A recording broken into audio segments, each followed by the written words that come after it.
Hey everyone, welcome to Unique Ways with Thomas Gerard, an audio podcast. Got a really great guest on today. He's a designer and illustrator who merges the richness of maximalism with the depth of visual history to create bold, intentional, and timeless work. Please join me in welcoming Paul Twa. Welcome.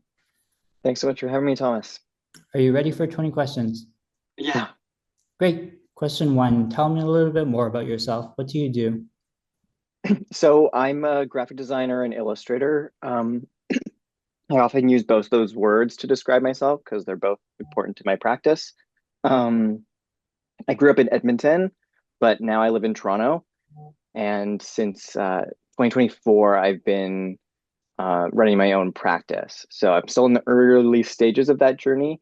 But as I said, I use design and illustration as equal kind of arms of the work I do, which leads me to projects involving brand identity systems, print work, campaign design, as well as things like editorial illustration and brand illustration libraries I create for clients. Great, perfect. And just note for the audience, if you guys are interested in the 2025 episodes, please check out our 2025 episode with Kareem Rashid. Question two, what's a key piece of knowledge that makes you different?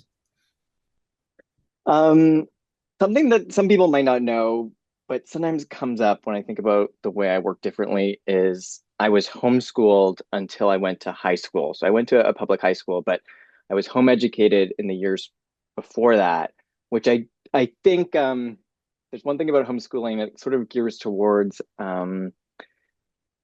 self initiated learning, self motivation, and exploration.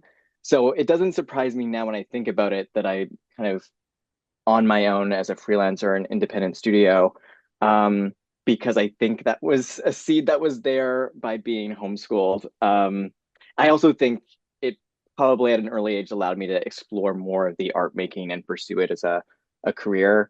I'm the youngest of four, and all three of my older siblings also ended up in the arts. So that unique makeup of a family dynamic, plus all being together because we were homeschooled, I think is an interesting thing that makes me me. Great, love it. Question three, why this of all things? Why do you do what you do? Um, well, I definitely have a lot of love of what I do and that feeling of, oh, I'm in the right fit.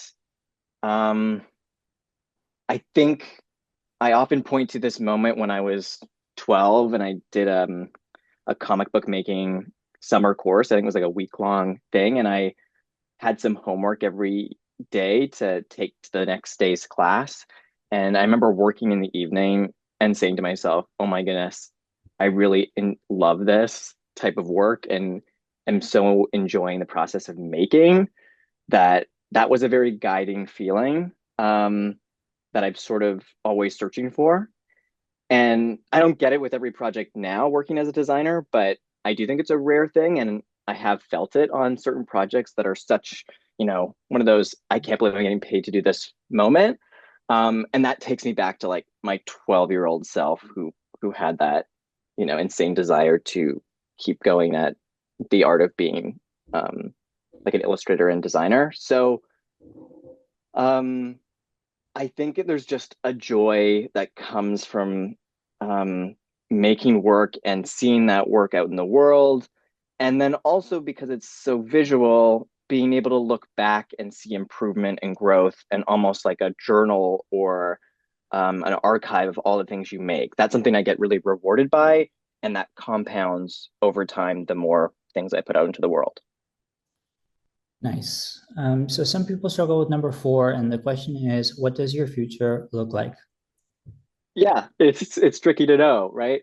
Um, it's funny we're chatting today because this month, just a couple of weeks ago, my cousins and I kind of watched a 10-year-old video we had made back in 2015 that was sort of a prediction video where we would be in 2025 and not to be opened until 10 years later. So I saw what me 10 years ago thought I was going to be doing in the future. Um, and it's funny that that younger version of myself said, "Oh, I think I'll be on my own or in a partnership with someone in a design studio." I would have just started design school when I filmed this back in 2015. So what does the future look like for me now if I were to think, let's say 10 years ahead? Um, I think it's really like I'm at the crux at being the kind of early stages of running my own business, trying to figure out the long-term feasibility of it. So I really am enjoying it. And I think I hope that I grow in confidence of better being able to manage the waves of slow periods and busy periods. And when I look at those I admire that have been doing it for decades, I see that's what they have that I'm trying to learning and build myself is they have better found, how to achieve some sense of equilibrium in a place where it's sometimes hard to being self-employed. Um, but I know I find fulfillment in this. And so it's about, okay, how do I keep this going year after year? Great. So, five we say is unique to this show. The question is, let's talk about location. How does the notion of place play into what you do? Yeah, it's a great question. And I come at it from the sense of, okay, for the first 25 years of my life, I was in Edmonton and I was starting my career there. And so I've been in Toronto, about 4 years. So relatively it's a lot smaller in terms of my life. Um, and I still work with clients in both places, in addition to other provinces like BC and now more recently clients in the US and Europe. Um, how does the notion of place play into what I do? I kind of want to bring up here something I had a conversation with a peer about a while back. We had both, grown up in Edmonton and both have moved to Toronto. And she was telling me about the idea of like a house style in relation to a city. So, how can the design that comes out of a city be influenced maybe by the design leaders that are making work for big institutions or publicly branded events, the city of Toronto, for example. So in Edmonton, she was describing quite expertly, I'd never heard it put into words before, this almost very bright, expressive, colorful, um, a very accessible, approachable look that comes from the city of Edmonton and all the, that's, such a big client for design firms because they put out a lot of RFPs and things like that. And it leads to like a very accessible, colorful design landscape. And Toronto, perhaps more influenced by having more corporate headquarters or big national brands. Maybe it has its own sort of house style. And I think working in both cities has inherently influenced my work in one way or another. Like when I first came to Toronto, I had a conversation with someone about the edginess or the grittiness of the city and unclear whether my style fit that aesthetic. Um, and that's such a it's such a narrow view of painting a picture of a city, but it is something I'm thinking about. I don't know if I've come to a conclusion, but it's a great question. So thanks for allowing me to pause and reflect on that one. Great. So six, you're starting from the beginning. What advice do you give your former younger self? Well, maybe to carry on from what I was just talking about, I think something that I have discovered, but I wish maybe a younger me had found or found solace in that I would tell him would be like to find that cheat sheet of designers that you admire and look up to that are have already carved the career that you would want, just so that you know it's possible and feasible. So what I'm talking about here and how it looks for myself is that like the marriage of design and illustration, that you could be a very illustrative designer that loved color and loved using illustration as part of a design system and developing that holistically. So people like Amanda Schutz in Edmonton, Tom Froese in BC, and people like Lauren Hom and Jessica Hish that did that through lettering. I Hmm. think if I had had those names as guidance even earlier, it would have been helpful for me to be like, oh yeah, there is a precedent for that type of work, and oh my goodness, looking at their career, that's kind of I see a kinship in terms of what I'm attracted to, and I think that's helpful. The earlier you can discover that. Hmm. Great. Okay, so what's a day in your life like? Well, I work for myself, so there's an inherent level of flexibility, but I try and put some guardrails for structure. So I have a home office, which is where I'm speaking to you from today, but I also rent a desk at a former studio I used to work for, Frontier. And they have been very kind to me and allowed me to rent a desk from them, which allows me to stay in community with other creative people. And I go probably 2 or 3 times a week to work from there. And it's nice to be able to, you know, ask them for advice on things or share ideas or even just have lunch with other people. So, because it could otherwise be, very isolating, just being a one person shop. Um, in terms of the makeup of my day, I have to do it all from the production work to responding to RFPs to meeting with clients to presenting. And then, of course, a good amount of worrying about what's next or trying to think about how to stay busy and stay on top of like a full slate of projects. But I enjoy that. As long as the best day for me would be one in which I have a good amount of time to solidly work on one project and be able to get into that elusive like flow state, which is where I find a lot of fulfillment. Great. So eight is about lifelong learning. It's a popular topic. How do you stay up to date? I definitely admire my peers that are taking classes and formal like weekly classes. That's always been difficult for me working for myself. I always want to keep the safeguard of like if I need to work late one evening on something. But I like drop-in classes, so I do figure drawing, which I feel is a good like evergreen skill that translates to a lot of different areas of the practice of design, even just like learning how to translate what your eyes are seeing, sketching quickly and iteratively, capturing gesture. And then in addition to that, like people can find me at a lot of the design events here in Toronto. Like I really enjoy going to lectures and um, panels and anything that's design related, mostly because like you're in community with people that um, are like-minded and in having conversations and just catching up, I stay on top of, you know, the topics of the industry and we have discussions about, AI and all that stuff that help me stay current. Nice. So nine is about tools. Do you use both digital and analog tools? Yep. Um, I guess let me break down which of which appears where. I mean, once I got an iPad as an illustrator, that was of course a huge game changer. I think that's where I go for sketching. Sketching logo concepts have now been put onto the iPad instead of like a sketch pad mostly. And it's so portable, as well as like the lettering work I do. I mean, the iPad is really good for, copying layers and then tracing on top of tracings. Um, to kind of iterate on. I get really analog with this sort of um, project docket. So above my desk on my window, I have just sticky notes where whenever I get really overwhelmed, I just need to sticky note all that's on the current docket, and then being able to see it in one like analog grid is very helpful to me.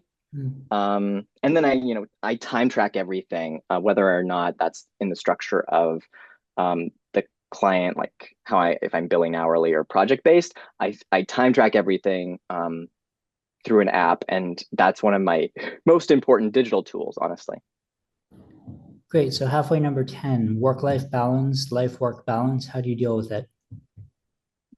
Um, well, I'm notoriously a night owl, which I'm sure there's a lot of other creatives that can speak to that, where once the world quiets down, I sometimes most like working in that evening space, which is not great for work-life balance. And another struggle, and I'm sure you've encountered this as you talk to many creatives, is my hobby is so aligned with what I do for work. So what I noticed has started to happen is, every year I might have um, an analog art making tool I really like using. So like fabric painting was one year, or analog paper collage, or um, using Posca paint pens.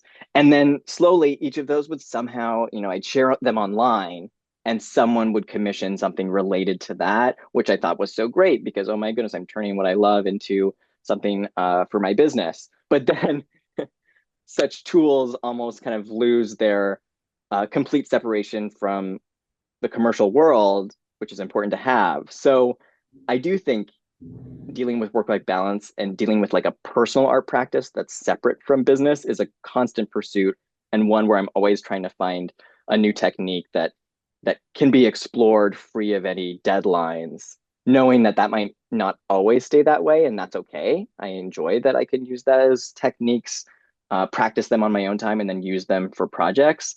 But I need to kind of do it in that order in order to feel um, that freedom of exploration. Great. So 11, if you weren't doing what you do now, what might you be doing? Mm, I have a lot of eggs in this basket. Like a lot of, I think when people ask you what, like I always still think in the creative world. But I do enjoy history. I think it comes through in a lot of the work I do. One of my jobs, when I was just in like a university summer job, was working at a living history museum and interpreting history. And that means of storytelling and interacting with people and connecting to the past. I mean, it comes through in some of the personal work I do, but I think I would find enjoyment in that. So that could be working for a museum or working for an archive or something like that. Great. And 12, what would you not like to do with your career? Well, I am amazed and impressed by anyone's whose job includes a lot of like logistics and planning and meetings and coordinating.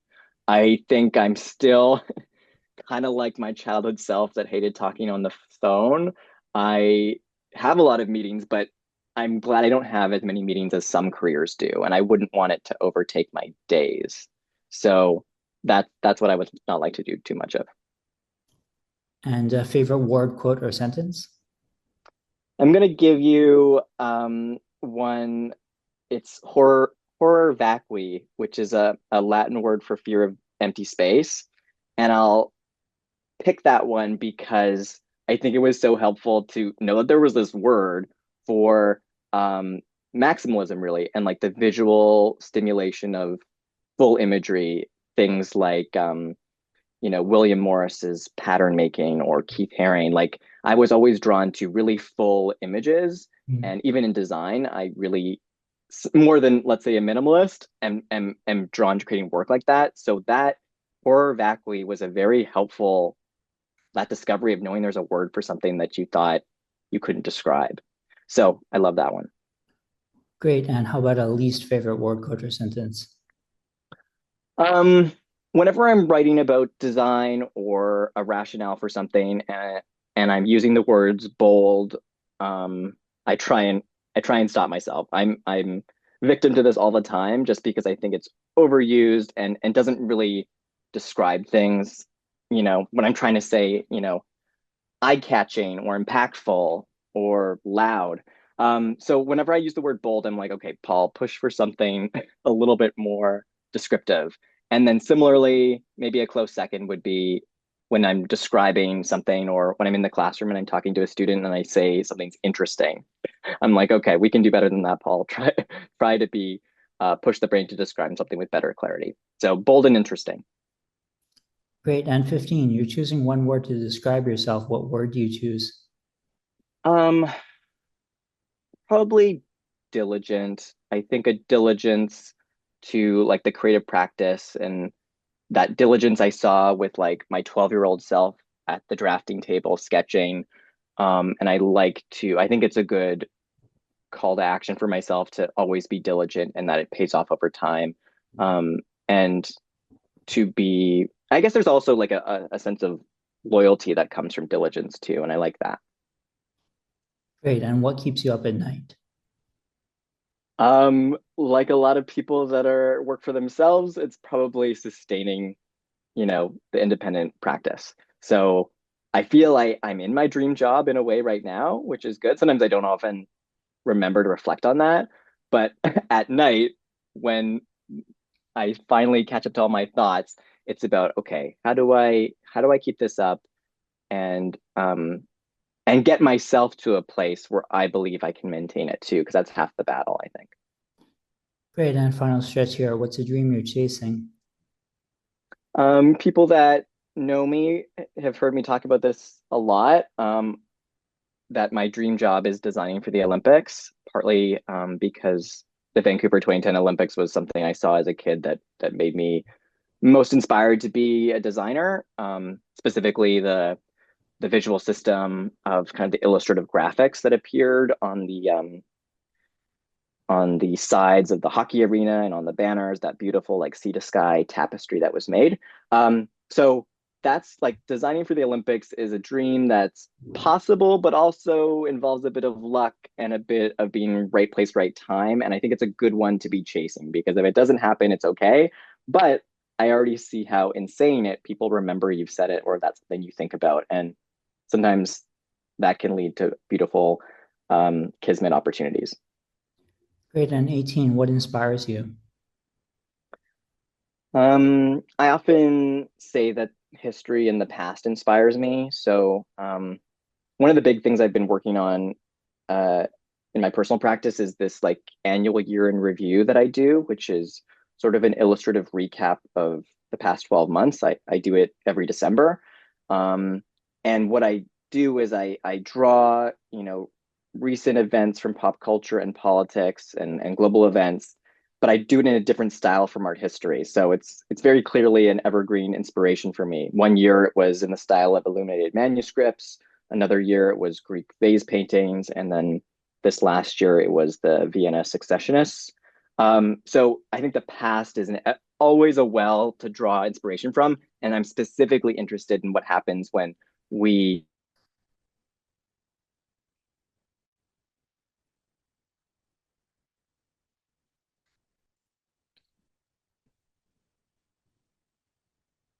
Oh, I think you cut out here. So I basically just ended with saying that. Oh, it says it's unstable. Sorry. Let me know if you can still hear me. I can hear you. Yeah, just that I like the past as a place of inspiration, specifically when you can inject it with um, symbols or iconography of the present, and that mashup is always interesting and inspiring to me. And I work a lot in that Venn diagram. Great. And last couple here, number 19, any advice you'd like to share? I think it's about maybe as a through line here, it's about taking stock or really acknowledging those moments where you say, wow, I can't believe I'm getting paid to do this. And oh, time is moving. Like I'm so in an area of fulfillment.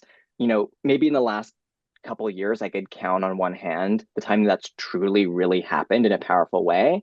But I think that's been like super guiding for me to be like, there's something about the context of the type of project it was, the client, the space in which I was creating that made me really enjoy that whole process. So seek out more things like that. And I think it's also maybe a reminder to try and stay present because maybe that exists in more projects than I'm giving it credit for. And sometimes I can be in the middle of a project and be rushing through it. And I have to stop and remind myself, wait, this is really fun and enjoyable work to discover.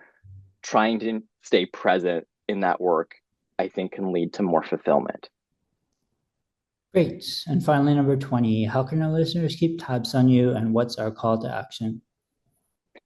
I'm pretty active over on Instagram under my name, Paul Twa, TWA, the end. I'm semi-active on TikTok if people want to check things out there. And then my website is paultwa.com for seeing recent projects.